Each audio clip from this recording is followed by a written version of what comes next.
మీరు నోటిఫికేషన్ ఇస్తున్నారు మున్సిపాలిటీస్ కోసం, మా బీసీలంతా ఏకమవుతారు, ఏమైంది మా 42% అడుగుతారని చెప్పి కొత్త డ్రామా మొదలుపెట్టిరు తప్పితే ఇది ప్రజలకు వనికొచ్చేటటువంటిది కాదు.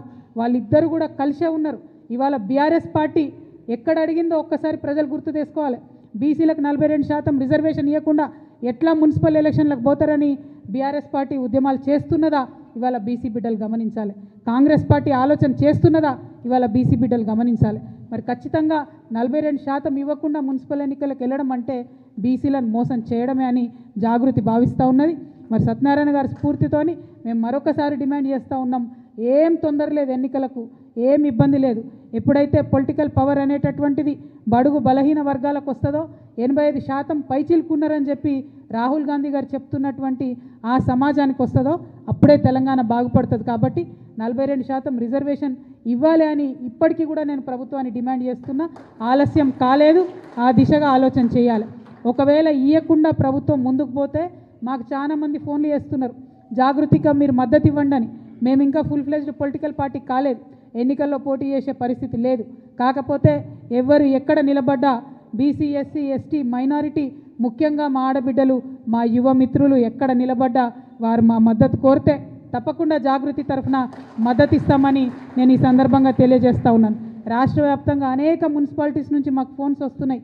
వారందరికీ ఒకటే మాట చెప్తున్నాం, జనరల్ సీట్ ఉన్నా సరే వెయ్యండి.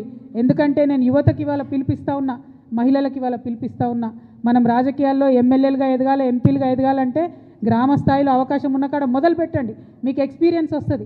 గెలుపు ఓటమి ఇంపార్టెంట్ కాదు, ఎలక్షన్ ప్రాసెస్ ఎట్లా ఉంటుంది, ఎలక్షనీరింగ్ ఎట్లా ఉంటుంది, ప్రజల దగ్గరికి పోయి ఓటు అడిగేటటువంటి విధానం ఎట్లా ఉంటుంది, ఇది మీకు ఒక ట్రైనింగ్ గ్రౌండ్గా ఒక ప్రిపరేటరీ గ్రౌండ్గా పనికొస్తుంది. కాబట్టి మున్సిపల్ ఎన్నికలు సంపూర్ణంగా మీరు వాడుకోవాలని చెప్పి తెలంగాణ యువతకు, తెలంగాణ మహిళలకు, తెలంగాణ బీసీ బిడ్డలకు నేను పిలుపునిస్తూ ఉన్నాను.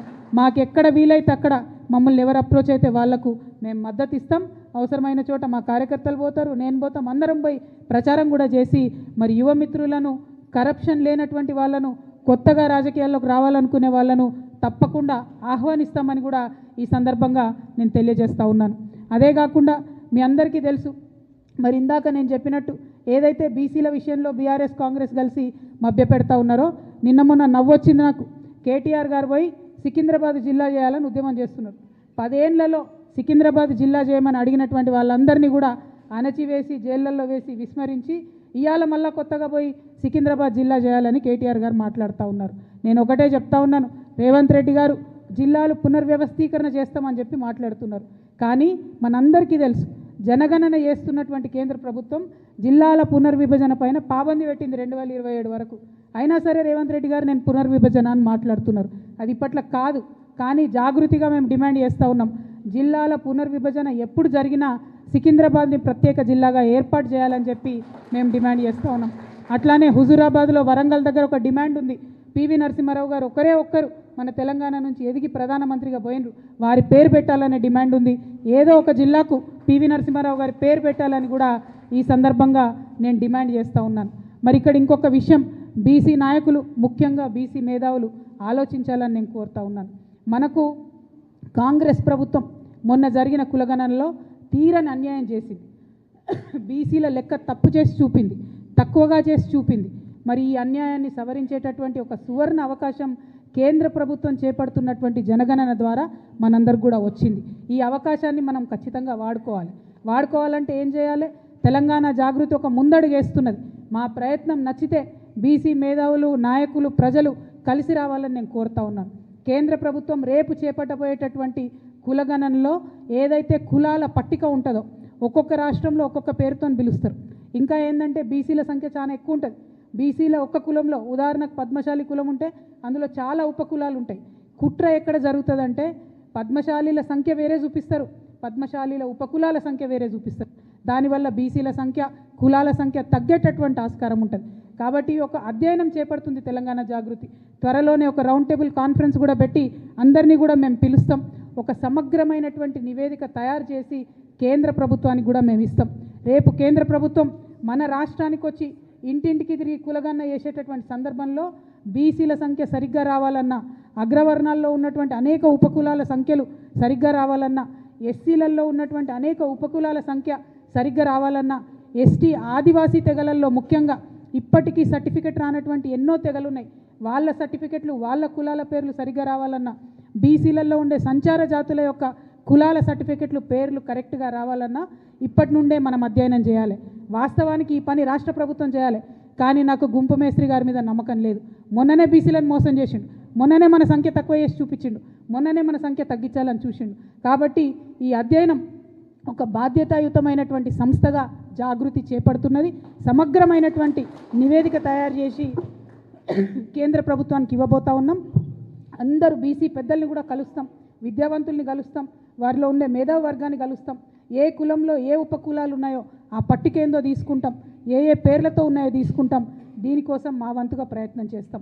మరి ఇది ఇలా మేము చేస్తున్నామంటే ఇటువంటి పెద్ద మనుషులు ముచ్చర్ల సత్యనారాయణ గారు లాంటి వాళ్ళు వారి ఏజ్లో వారి సమయంలో 1962లో 69లో 1952లో ముల్కీ దగ్గర నుంచి మొదలు పెడితే, తొలి దశ తెలంగాణ ఉద్యమం దగ్గర నుంచి మొదలు పెడితే మలి దశ తెలంగాణ ఉద్యమంలో బీఆర్ఎస్ పార్టీతో కలిసి పనిచేసేంత వరకు కూడా జీవిత పర్యంతం కూడా తను తెలంగాణ మంచి కోసం కష్టపడ్డాడు, తెలంగాణ బహుజనుల కోసం కష్టపడ్డాడు, తెలంగాణ బడుగు వర్గాల కోసం మాట్లాడిండు. కాబట్టి వారి స్ఫూర్తిని తీసుకొని ముందుకు వెళ్తాం, వారి స్ఫూర్తిని తీసుకొని జాగృతి ప్రయత్నం చేస్తుందనే విషయాన్ని ప్రజలందరికీ కూడా తెలియజేస్తూ, మరి ఇవాళ వీరితో మొదలుపెట్టినాం. ఇంకా ఎవరైతే మన తెలంగాణ మూమెంట్లో అన్సంగ్ హీరోస్ ఉంటారో వాళ్ళందరి జీవితాలను కూడా వారి చరిత్రలను కూడా నిక్షిప్తం చేసే ప్రయత్నం చేస్తామని తెలియజేస్తూ మీ అందరి దగ్గర కూడా నేను సెలవు తీసుకుంటా ఉన్నాను. Thank you. జై తెలంగాణ, జై జాగృతి. కొనసాగిస్తాం అమరవీరుల ఆశయాలను, కొనసాగిస్తాం అమరవీరుల ఆశయాలను, కొనసాగిస్తాం ముచ్చర్ల సత్యనారాయణ గారి ఆశయాలను, కొనసాగిస్తాం ప్రొఫెసర్ జయశంకర్ గారి ఆశయాలను. జై తెలంగాణ, జై జాగృతి. Thank you.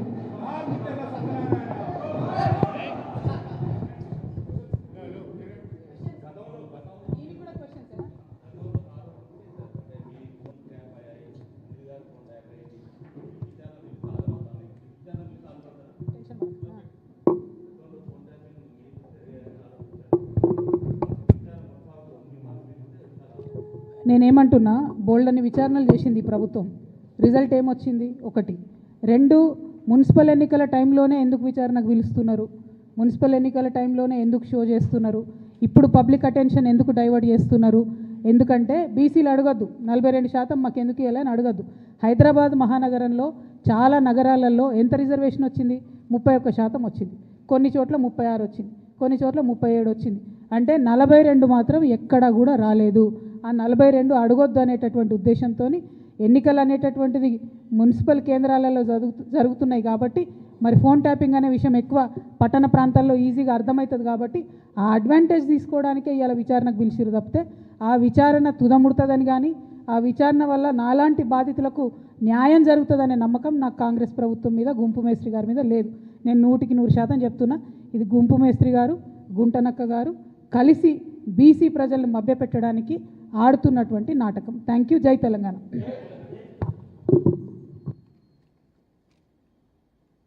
జాయినింగ్ ప్రోగ్రామ్ ఉన్నట్టుంది, పెట్టుకున్నాం. ఓకే, ప్రెస్ మిత్రులు థ్యాంక్ యూ. జై తెలంగాణ.